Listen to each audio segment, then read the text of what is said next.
I'm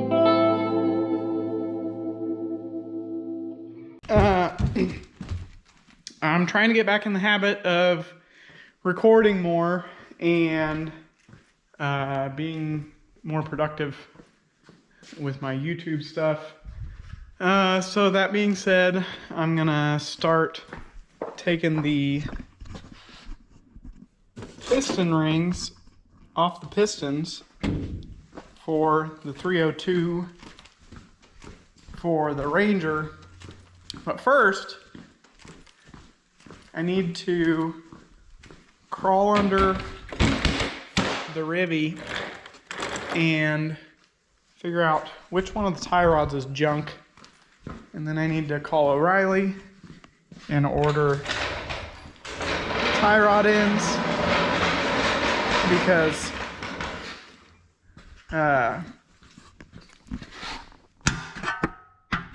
yeah, I'm trying to find something magnetic to stick you guys to. Ha! Perfect.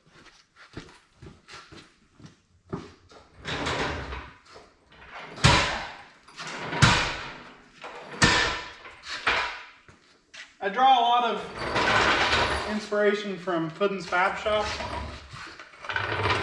because he's awesome. And I love his ability to just like fire from the hip and do random stuff.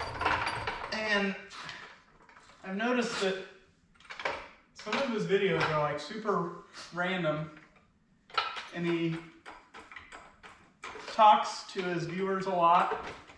Just kind of expresses what he's thinking and stuff. Anyway, maybe that's a major part of his success. Just that he shares a lot. I don't know. Anyway, he inspires me. So I'm going to try to start recording more. Even if it's just like super random stuff. Oh, I forgot the magnet on that's really strong and it'll pick up like a whole car hood if you magnetize it to a car hood. I'm trying to find my gloves. Not there. Can't remember what I was saying. But yeah, I think I'll just start recording a lot because I'm always in the garage tinkering with something or cleaning something or organizing something. Where are my gloves?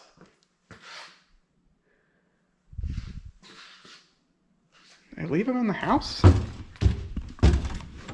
Might as well get the cat. Chicky! Chicky! My gloves are in the house. You want to go outside? You want to go out? There you go.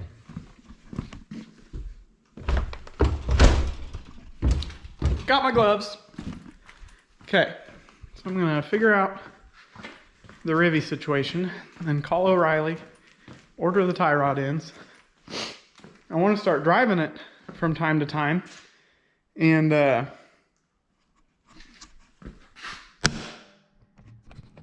can't do that until I replace at least, the very least, that bad tie rod end because it's substantial. I was working on the car a couple months ago, I think it was, replacing brake lines, and I was down here inspecting and feeling things and yada yada yada, and realized I've got a tie rod in there that is collapsed.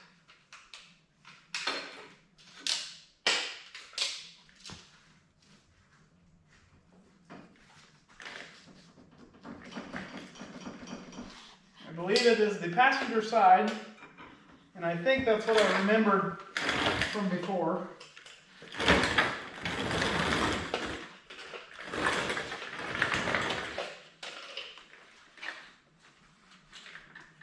Oh yeah, this side's basically brand new. Tight as can be. I might try to squeeze some grease into that. I'm going to see if I can get my grease gun to work. Oh, no.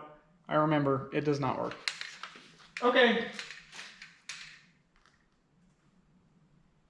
So, next I'll get my cleaning station set up and start working on pistons. I'm going to start taking the rings off the pistons and some other miscellaneous work that may need done. I know some of the bearings are still in some of the caps, etc., etc. So now that I know everything is labeled, I'm not afraid of things getting mixed up.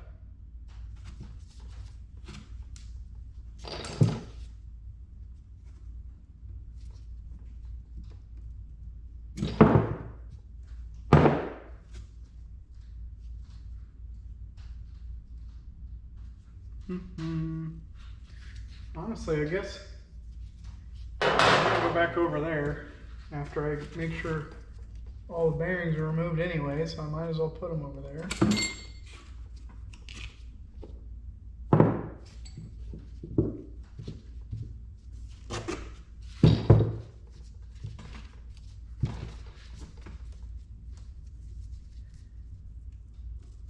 My dad has a tool for removing rings, and he was going to be using it. I wonder if I could use some snap ring pliers to kind of do a similar sort of thing.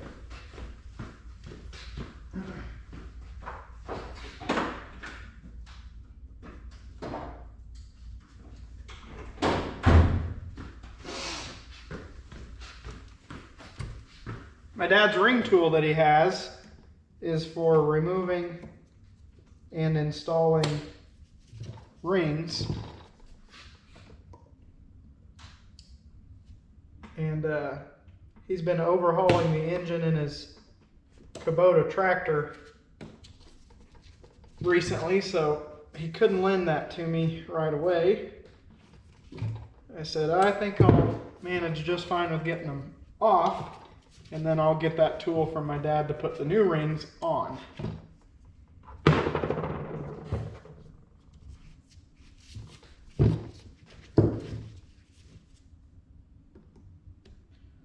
I think this would be an excellent time for a time lapse because it's going to be a lot of the same taking rings off, knocking old bearings out, repeat. So enjoy the time lapse.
I threw the pistons and the caps all back into the parts washer so that they can soak now that they don't have rings or bearings. I got to put a little bit more fluid in here to bring it up to where they're completely submerged. I'll probably let them soak and just kind of keep turning them every few hours for the next few days, and just let them really soak for now. So only broke one ring, and it was on my second piston. So then after that I got kind of in a rhythm and got them all piled up there. These are the main bearings, a little bit shiny, a little brassy. These are the rod bearings, a little bit brassy, not too bad. I mean, they were complete, you know, it hadn't shucked a rod out of the side of the block or done anything crazy. So the legend has it, the cars were still running whenever the engines were taken out. I'm guessing that it was partially the vehicles rusting out and being junk, or transmission problems, combined with probably not running great. Probably getting bad fuel economy, maybe smoking a little bit. But as far as I know, I mean, so far we haven't seen any sign of like extreme mechanical failure with either of these engines. So I think they were doing okay considering. So this is the rotating assembly from the Poo 302. And again, I still don't see anything on these that makes me think there was a failure. Just a lot of sludge. Okay, well, I'm gonna let those soak. I'm gonna get my bucket, get a little bit more water, and I guess I'll be back on camera when I decide to start hand scrubbing stuff.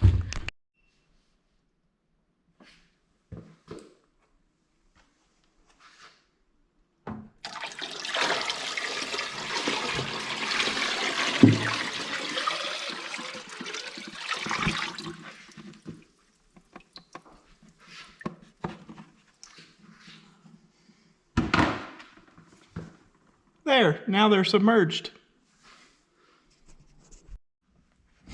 You guys probably saw in the background earlier that the wheels are painted, and I threw them on just to kind of see what it would look like. I had ChatGPT Photoshop me a picture with tires on, with white letter tires, because I wanted to see how it would look. And I'm super stoked. I've been pricing tires and found some on Facebook Marketplace that are going to be good enough to get by for now. Date code was like last year sometime, so they're not like old dry rotted junk tires. So tomorrow I'm going to go to pick up those tires from Facebook Marketplace and then go to my dad's, and we'll throw the tires on the wheels. And that will make it where I can at least move the truck around if needed. Right now I don't need to, but I'd like it to be where it can be moved. So I'm going to get these wheels off real quick and get them over by the door, ready to go to my dad's tomorrow.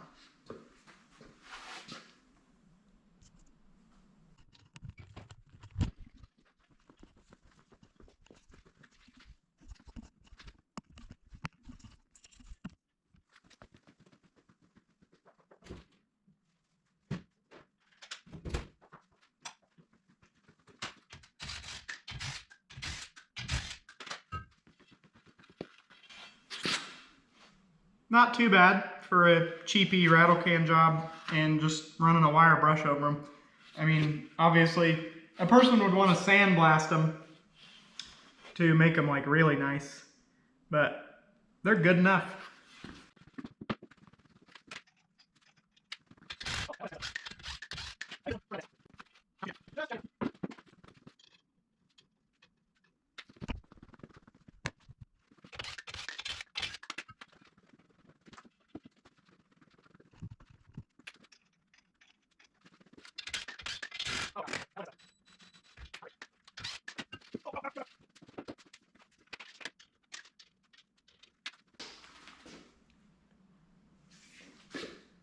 Yeah, it's still working. Okay, pistons are soaking. See you tomorrow whenever we're mounting tires on those gold wheels. If you're wondering why I always make the face at the GoPro, is because it's oftentimes effed off doing something other than what it's supposed to be doing, so I'm always skeptically looking to see if it's recording or if it has died or turned off and not beeped to let me know, or some other random thing that it could be doing.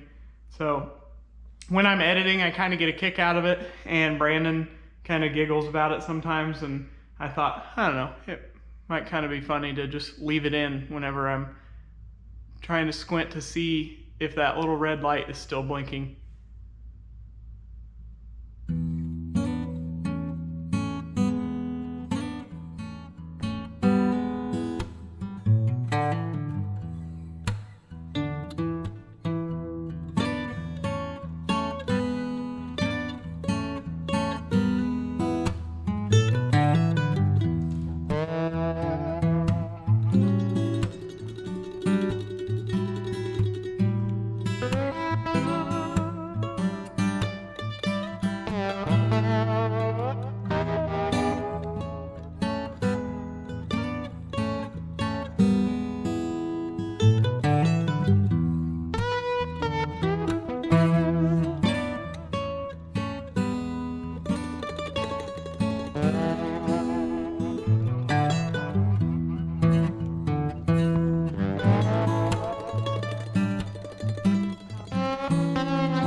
Okay, I took my dad with me to get the tires just for security guard, bodyguard.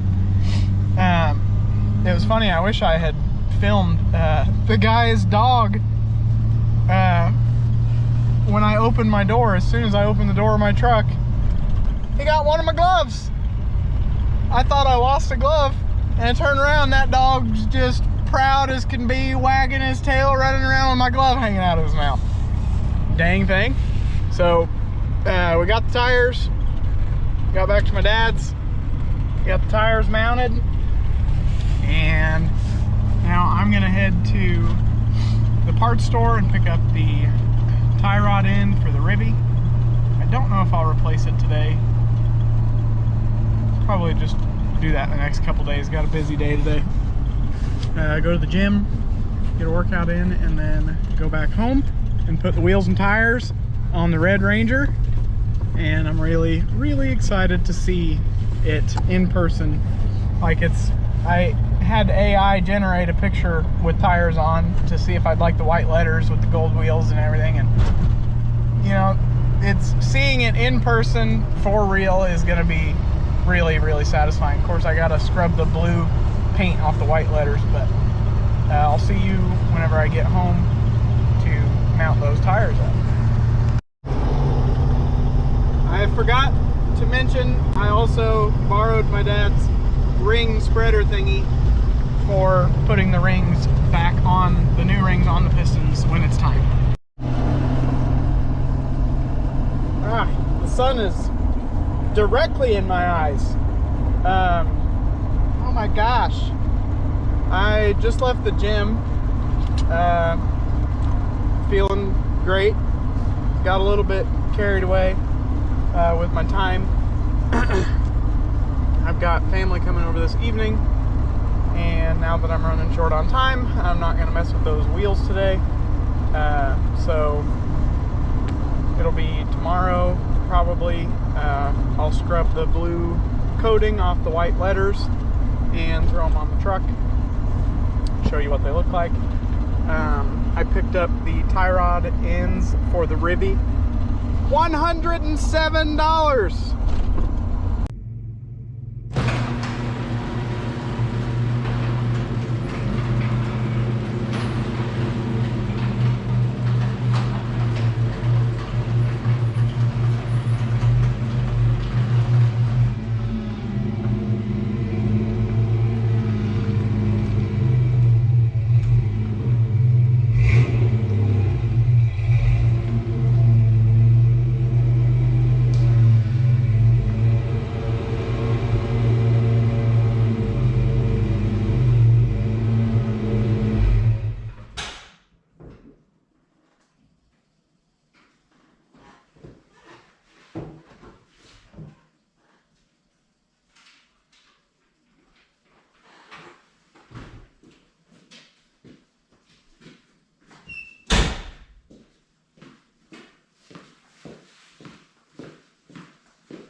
Not what you were expecting. I got home yesterday and had to have my family gathering I had mentioned, and got the text from the guy at the machine shop, and he said, your blocks are ready. So this morning I threw the tires out back behind the garage for now and ran over to the machine shop and picked up the blocks and spent probably about 45 minutes visiting with him and getting stuff figured out about my heads and cam and stuff. Went ahead and got him paid for the heads and the cam, and he's going to get the specs all wrote up, finalized, do the research that needs done, and get them ordered. So exciting stuff happening. Before I forget, I don't want to forget, if you are in central Illinois, like near Shelbyville, Effingham, this region, and you need engine work done, or like hot tanking done, or head work, or like spec'd out stuff for your engine, cam, pistons, whatever, anything.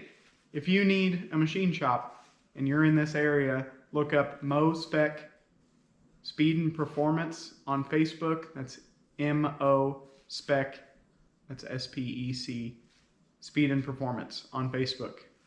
Mason is an awesome guy, a wealth of knowledge, very reasonable on his pricing, and yeah, I'm just super tickled so far, and I'm excited to see how this build progresses once he gets the heads in and gets the stuff in them.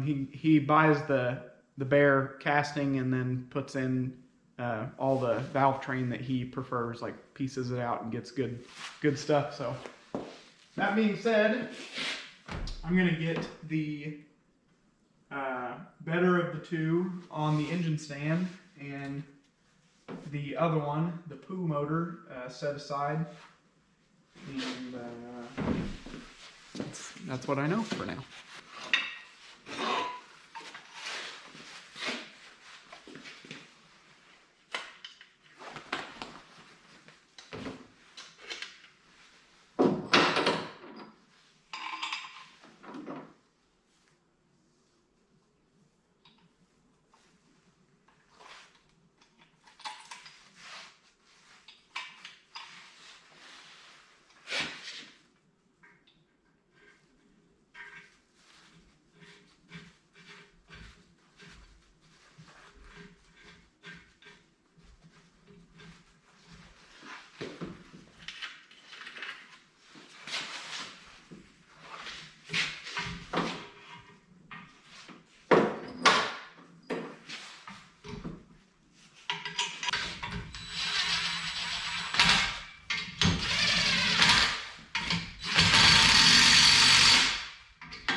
All right. Well, both the engine blocks are back. I don't really know what I'm going to do next. Today's my only day off.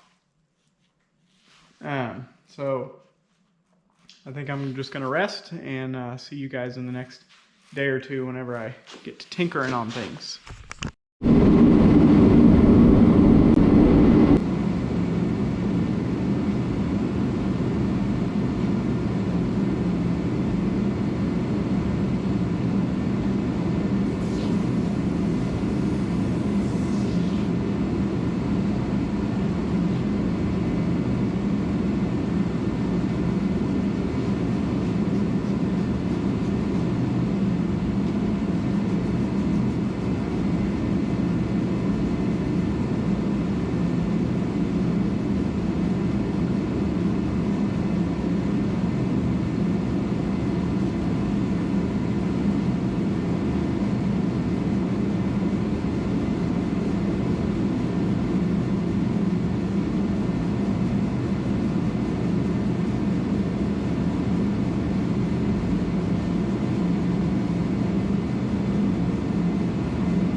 I picked the Pistons up out of the water and got my little container of odds and ends pieces, and I've started on a couple there.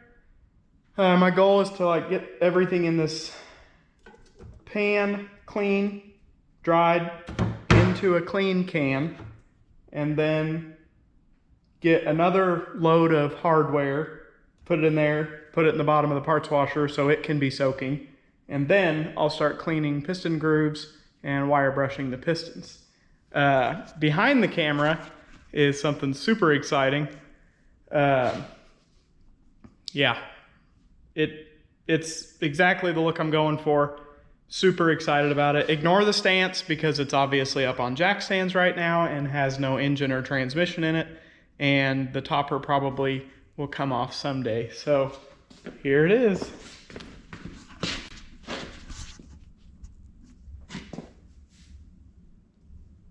Dang, she looking mean. I love it.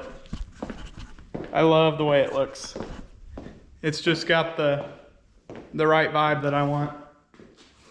I kind of drew some inspiration for the wheel and tire look and attitude of what I got going on here, like a relatively fast-ish but drivable, daily driver sort of hot rod. David Freiberger's Disgust-Dang that he had, the gold wheels kind of inspired that, and then kind of part of the inspiration with it is the Craig 909's white F100. I like both of those guys. They just build cool stuff, and whenever they were working on those vehicles, I was like, man, that's kind of got a good vibe to it. So yeah, she's going to be slammed a couple more inches. Obviously, it'll look way different with the engine and transmission in there. So that's the look. Super exciting.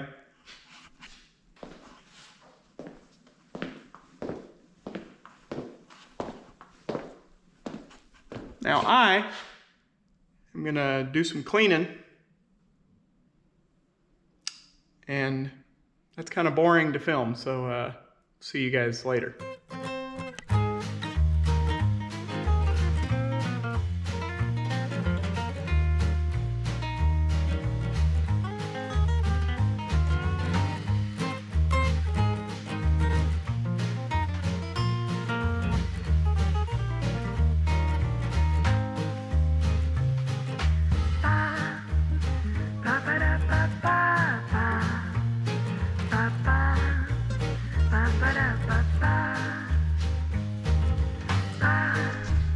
I got one clean enough that I'm happy with it for now. I'll go back over all of them again and clean the ring grooves a little bit better. Cameraman's here.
Are you ready now?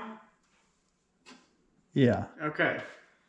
I got the Pistons where I'm happy with them for now, except the ring grooves. They've got a bunch of carbon buildup in them. And I've been, Brandon and I have been working on the ring grooves with a broken ring, using that edge to dig at them. And it is making some progress. And that's why I'm calling it good for today.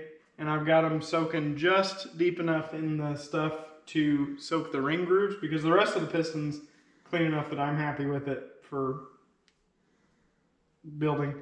My dad has a special ring groove cleaning tool. I might see about borrowing it from him and see if it does a better job than a broken ring. But I need a good example I wanted to show you. That one's actually pretty darn good. Those. See, they're back up a little bit. There you go. Down inside the groove is black, and down inside the groove should be shiny and metally like that. So those are going to soak some more, and that's good enough for this video. And subscribe to stay tuned for this project in the next video, because I'm currently waiting on parts and money for parts before I can move forward with building the engine. So this is the Poo 302. We're going to use it as a mock-up block And Brandon got the bell housing thrown on it, and we're going to swing it in there and get this transmission bolted up from underneath. We'll have to lift the transmission up under. This is my T5 that's been gone through and is ready to go. And start planning out where I want the motor mounts because they're slidable, and build a transmission cross member and figure out a clutch slave bracket, and probably start shopping around for the oil filter relocation thing, because I think that ends up like right up against the motor mount or something, if I recall from people's comments and reading on forums and stuff. So, okay, that's it. Subscribe, stay tuned for the V8 Ranger swap, because it's starting to actually make some progress, and I'm excited. Are you excited, Brandon? Yeah, dude. Okay, we'll see you in the next one.